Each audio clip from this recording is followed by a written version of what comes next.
Hi, ladies and gentlemen. Welcome back. You ever notice how your mind loves to run? I'm not talking about jogging in the park. I'm talking about sprinting from one thought to the next, from one worry to the next, from one distraction to the next. You try to think about one thing, and in the next second, your mind has packed its bags and left the building. And here's the problem. If you don't control it, it controls you. See, your mind is like a wild horse, untamed, restless. And if you don't learn to hold those reins, it will drag you to places you never planned on going. The quiet you're searching for, the clarity you say you want, it's not going to come by accident. You got to force it. Yes, force.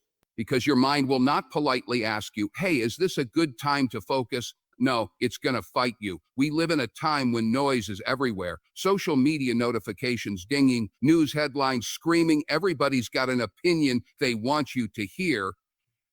You're scrolling, you're checking, you're comparing, and before you even realize it, your mind is tired before your day even begins. And here's the truth. You cannot create, you cannot dream, you cannot plan a future worth having if you let the noise dictate your thoughts. So what do?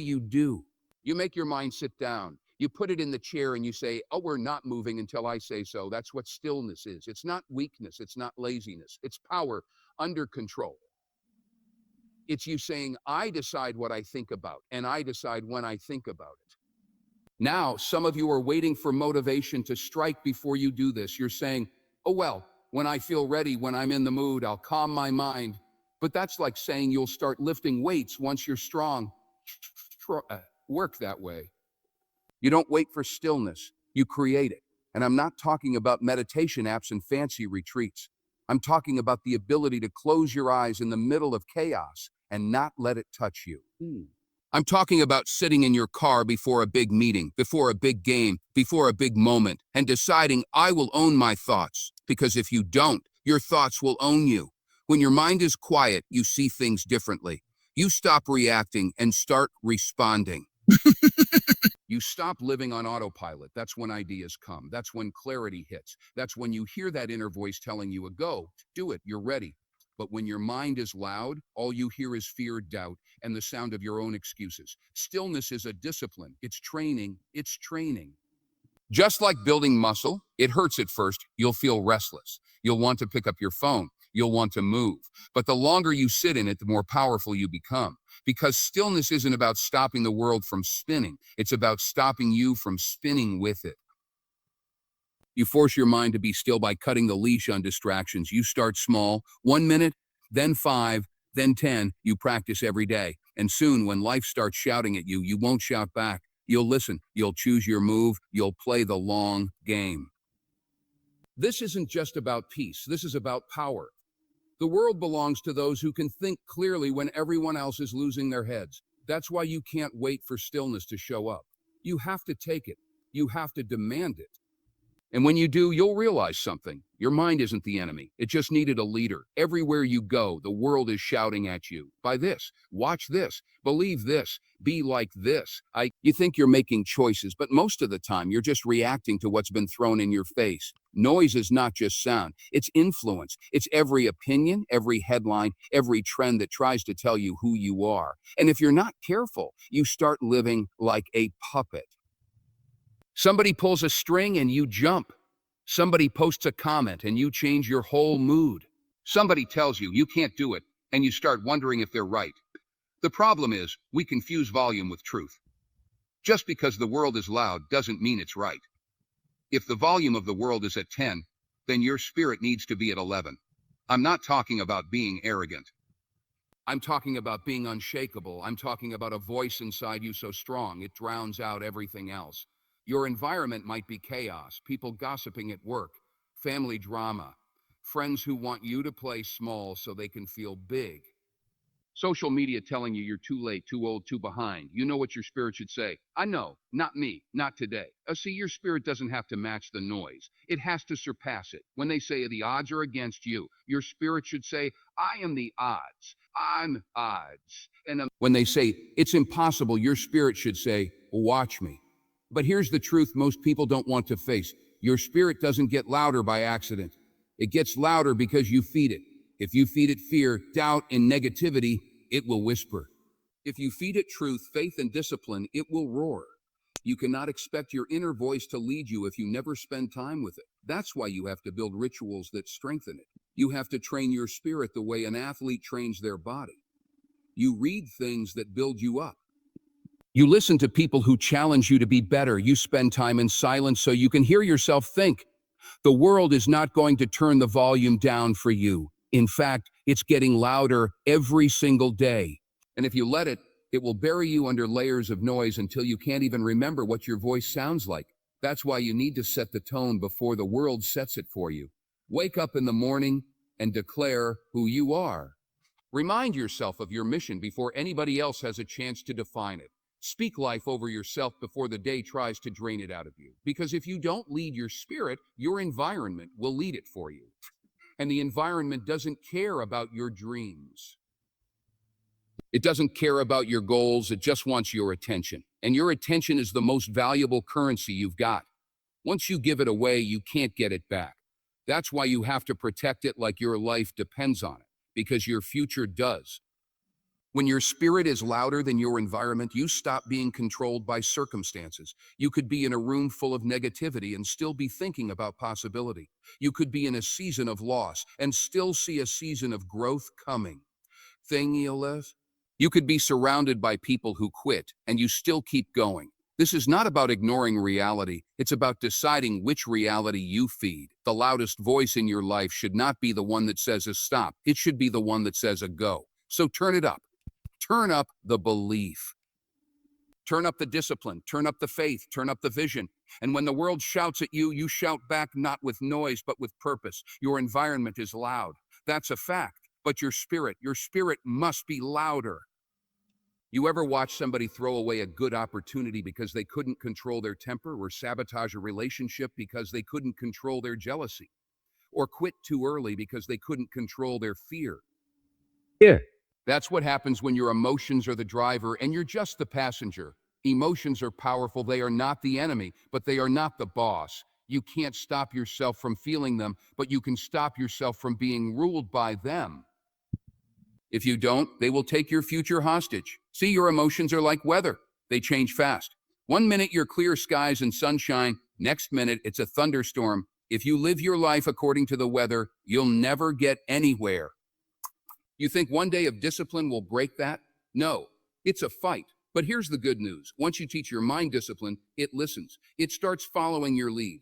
You tell it to wake up early, it moves. You tell it to work now, rest later, it moves. You tell it to push one more rep, it moves. You tell it to push one more rep, or it. And that's when you stop being a victim of your moods. See, motivation is a guest, it comes and goes. Discipline is a resident, it lives with you. Motivation shows up when it's sunny and leaves when it's raining. Discipline is there in the sunshine and in the storm. That's why people who rely on motivation get inconsistent results, and people who rely on discipline keep winning. You want to know how disciplined people think? They don't wait for the mood to be right. They do it because it needs to be done. That's it. No debate, no feelings meeting, just action. And every time they do, they send a message to their mind. We move when I say we move. And let me tell you, your mind will test you. It will ask, do we really have to? Can we skip today? Just this once? That's the moment you have to speak its language, not with long explanations, not with bargaining, with action. The action is the answer. If you want to write, you write when you're tired. If you want to train, you train when it's cold. If you want to build a business, you work when nobody's watching. That's discipline. That's what your mind understands. Consistency, repetition, non-negotiables.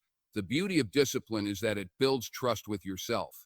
Most people can't even keep the promises they make to themselves. They say, I'll start Monday, and by Wednesday, they're done. They say, I'm quitting this habit, and 2 weeks later, they're back at it. That's why they don't believe in themselves, because deep down, they know they're not consistent. But when you become disciplined, you start stacking proof. You wake up when you said you would. You finish the workout. You read the pages, you make the calls, and your mind starts to understand that this is how we operate now. That's when the cravings lose their grip. That's when the excuses get quieter. That's when focus becomes your default setting. Discipline also frees you. People think discipline is prison, but it's the opposite.